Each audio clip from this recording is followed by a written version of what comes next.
আমার আগে আমি এটা বন্ধ করে দিই। লগে লগে রিকোয়েস্ট দিতে দিব।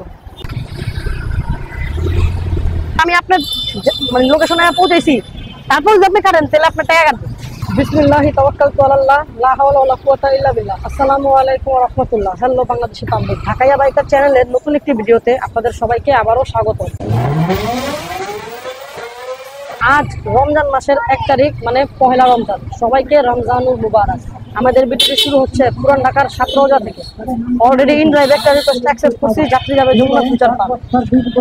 আর যাত্রী আছে আমার সামনে, এটা করতে এই যে বাইরে ক্লিক করে লাগছে আইন ভাই যমুনার সামনে। হ্যাঁ হ্যাঁ বুঝতে পারছি, চলো বিসমিল্লাহ। ভিডিওর শুরুতে আমি প্রথমে মহান আল্লাহ তাআলার প্রশংসা করতে চাই এবং বলতে চাই আলহামদুলিল্লাহ। তিনি যে আমাদের জীবনে আরো একটা রমজান মাস আমাদের তৌফিক দিয়েছেন, সেটার জন্য আবারও আলহামদুলিল্লাহ। নিজেকে ঢেলে সাজানোর মাস হলো রমজান মাস, ধৈর্য, সংযম ও আত্মশুদ্ধির মাস হলো রমজান মাস। তাই আসুন আমরা এই মহান ফজিলতপূর্ণ মাসটাকে বৃথা যেতে না দেই, এটার প্রপার ইউজ আমরা করি আমলের মাধ্যমে ইনশাআল্লাহ। তো ভাই, রমজান মাসে এর আগে আমি কখনো রাইড শেয়ার করিনি, তাই আমি বুঝতেছি না যে আজকের দিনটা কেমন যাবে। ইনশাআল্লাহ ভালোই যাবে। আজকের আমার এই প্রথম যাত্রীকে আমি পিক করছি দুপুর ঠিক 2টা বাজে আনন্দ কনফেকশনারির সামনে থেকে। তো যাই হোক, এই ভাইয়ার সাথে আমার চুক্তি হয় 250 টাকা, ওনাকে নামায় দিতে হবে যমুনা ফিউচার পার্ক। কিন্তু ভাই, নামায় দেওয়ার পর হয়েছে আরেক কাহিনী। ওনার কাছে 500 টাকার নোট আর ভাঙতি নাই। ওনার কাছে সবকিছু মিলে ছিল 230 টাকা। তো কি আর করার, 20 টাকা কমে রেখে নিলাম। ভাঙতি নেই ভাইয়া, ভাঙতি তো এগুলো হবে কাছে করে কাছে দেন তাহলে কি আর করার। ঠিক আছে। তো এই যাত্রীকে নামানোর পরে আমি একটু সামনে বাড়লাম, যমুনা ফিউচার পার্কের ঠিক অপোজিটে দাঁড়ালাম। চিন্তা করলাম অ্যাপে খেপে যেমনি পামু একটা যাত্রী নিয়ে নেবো, অমনি পাঠাওটা বাইজা উঠলো। সাথে সাথে যাত্রী ছিল যমুনা ফিউচার পার্কের অপোজিটে আমার একদম পাশেই। তো এই যাত্রীর গন্তব্য ছিল বাংলা মোটর বাস স্ট্যান্ড। এটা ছিল আমার পাঠাবের প্রথম ট্রিপ, আর এটার মধ্যে ছিল 15% কমিশন। তো যাত্রীকে পিক করার সময় আমার মাইকটা অন করার কথা মনে ছিল না, তাই আপনারা সাউন্ড শুনতে পারতেছেন না। তো এই ভাইয়ারে নিয়ে যখন আমি মহাখালী ফ্লাইওভারের দিকে আসলাম, তখন দেখলাম এই দেখেন হলুদ কালার এক আপু FZ ভার্সন 2 চালায় গেছে বুম বুম কইরা। আর যত রাইডার আছে সবাই ওনার দিকেই তাকায় রয়েছে, আর কিছু কিছু রাইডার তো আছে ছেঁচড়া ওনার ভিডিও করতেছে। কিন্তু ভাই, আমি একটা জিনিস লক্ষ্য করলাম, উনি কিন্তু যথেষ্ট ভালো বাইক চালাইতেছিল। অনেক পুরুষ রাইডারদের থেকে ওনার ড্রাইভিং অনেক ভালো। তো যমুনা ফিউচার পার্ক থেকে বাংলা মোটরের দূরত্ব ছিল প্রায় 12 কিলোমিটার এবং এই ট্রিপের ভাড়া ছিল 210 টাকা এবং চার্জ ছিল ভাই এই ট্রিপে 73 টাকা, আর 3 টাকা ছিল সেফটি কভারেজ ফি। সব মিলে 287 টাকা ভাড়া আসছিল 12 কিলোমিটারের এই ট্রিপের। ভাই, যদি এই ট্রিপে 73 টাকা চার্জ না থাকতো, আমি কখনোই এই ট্রিপটা অ্যাকসেপ্ট করতাম না, ক্যান্সেল করে দিতাম। কারণ ভাই, আমি ছিলাম পাঠাওয়ের 15% কমিশনে। এই ট্রিপে প্রায় 45 টাকা পাঠাও কমিশন গিয়েছে। এই ভাইয়ের কত হয়েছে? 287 টাকা। আইসা আপনার ভাড়া পাইবেন কত? আপনি 213 টাকা এবং 210। ভাই 1 টাকা কম আছে। আলহামদুলিল্লাহ, পাঠায় আর একটা রিকোয়েস্ট চলে আসছে।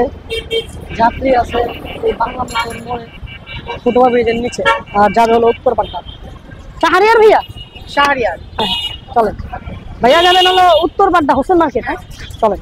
বিসমিল্লাহ। তো আপনাদের সাথে একটা কথা শেয়ার করা হয়নি, কালকে তো আমি তাড়াতাড়ি বাসায় চলে আসছিলাম 6টা বাজেই। তাই আমি আসার পরে সাথে সাথে বাইকটা সার্ভিসিং এ দিয়ে দিছিলাম। সার্ভিসিং এ দেওয়ার পর তো ভাই আমার পুরা 12টা বাজে গেছে, পুরা 10,000 টাকার মতো লয়া টান দিছে। সার্ভিসিং এ দেওয়ার আগে তো আমি কল্পনাও করিনি যে এত টাকা লেগে যাব। তো যাই হোক, গাড়ি কিন্তু এখন পুরা টনটন হয়ে গেছে, একদম পিক আপ দিলে বুঝাই গেছে একদম নতুন গাড়ির মতো অবস্থা। ইঞ্জিনের জিনিসপত্র বাদে গাড়ির সবকিছুই আমি পুরা পাল্টায় লাইছি। টুকটাক ভিডিও আমি সার্ভিসিং এর সময় করছিলাম, দেখি যদি সময় হয় আর সুযোগ হয় এডিটিং করার টাইম পাই, তাহলে ইনশাআল্লাহ সার্ভিসিং এর ভিডিওটা আপনাদের সাথে শেয়ার করব। তো আপনারা তো দেখতেই পারতেছেন হাতের রিল দিয়ে আমি কেমনে ফাড়তে ফাড়তে গেতাছি, কিন্তু ভাই বেশিক্ষণ ফাড়তে পারি নাই, কারণ সামনেই পড়ছে কুত্তা মরা জ্যাম। এখন আমি আছি তেজগাঁও গুলশান লিঙ্ক রোডের দিকে, হাতের জেলার একদম ওই কোনার মাথাটায়। তো দেখেন নিচে পুরা জ্যাম লেগে রয়েছে এবং ফ্লাইওভারের উপরেও পুরা জ্যাম। এই ভিডিওতে তো তাও গাড়ি এখন একটু একটু চলতেছে, কিছুক্ষণ আগে তো গাড়ি বন্ধ করে বসাছিলাম। যাত্রীরা আমি বাংলা মোটর থেকে পিক করছিলাম, বলছিলাম যে আবুল হোটেল দিয়া সোজা রামপুরা দিয়া চলে যাই, কিন্তু যাত্রী আমারে বললো যে না ভাই, আপনি হাতে জিল দিয়া যান, 25 মিনিট লাগবো। 25 মিনিট শুধুমাত্র এই ফ্লাইওভারটা পার করতেই আমাকে লেগে গেছে কা। তো এই ভাইয়ার লয়ে যখন আমি জ্যামে বয়ে আসলাম, তখন দেখছি আরো একটা কাহিনী। সেটা হলো পাহাড়ে উঠার জন্য যে বাইকগুলো আছে, ওই বাইক দিয়ে এক বাইকার বার আইছে আর আয়া উঠা দিছে ফুটপাতে। নাইস। আমি এই বাইকার ভাইয়ের কষ্টটা বুঝতে পারছি। উনার হয়তো পাহাড়ে যায় অফরোডিং করতে মন চাইতেছে, পাহাড় না পায়া ফুটপাতে উড়াই দিছে। ভাই 129 টাকা 58 পয়সা আসছে, 23 টাকা ডিসকাউন্ট আপনার। থ্যাংক ইউ, আসসালামু আলাইকুম। আলহামদুলিল্লাহ পাঠায় আর একটা রিকোয়েস্ট চলে আসছে। যাত্রী আছে বাড্ডা আর যাবে হলো শাহবাগ।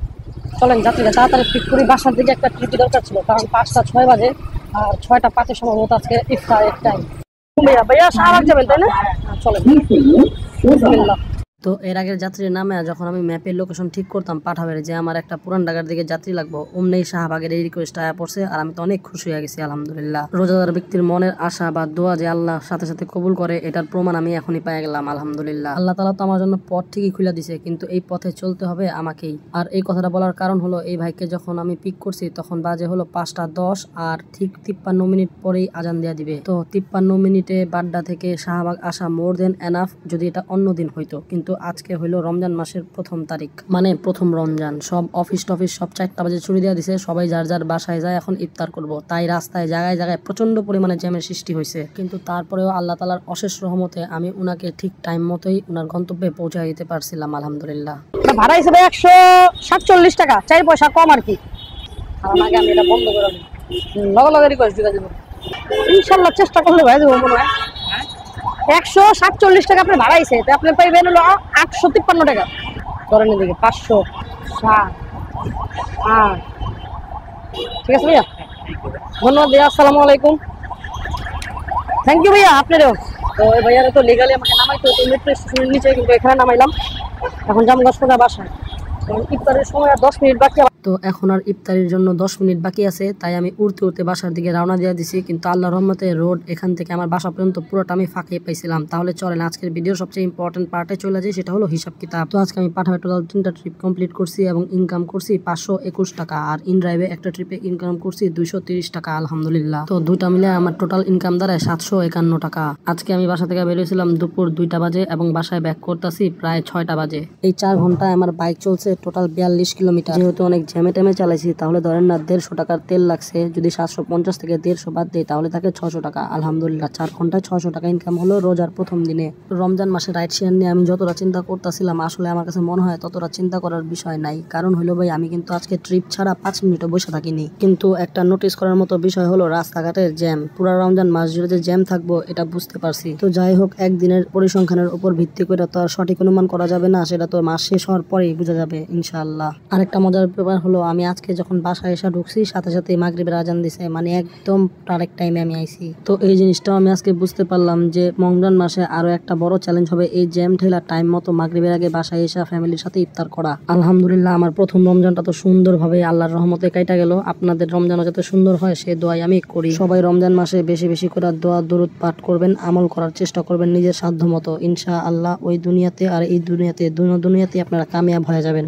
তো আজকে আমার ভিডিওটা এই পর্যন্তই। সবাই সুস্থ থাকবেন, ভালো থাকবেন, ঢাকাইয়া বাইকার চ্যানেলের পাশেই থাকবেন। ভিডিওটি ভালো লেগে থাকলে একটা লাইক, শেয়ার এবং সাবস্ক্রাইব করে দিন। কিছু জানার থাকলে কমেন্ট করেন। যারা ফেসবুক থেকে দেখতেছেন ফলো করে দিন। আসসালামু আলাইকুম ওয়া রাহমাতুল্লাহ।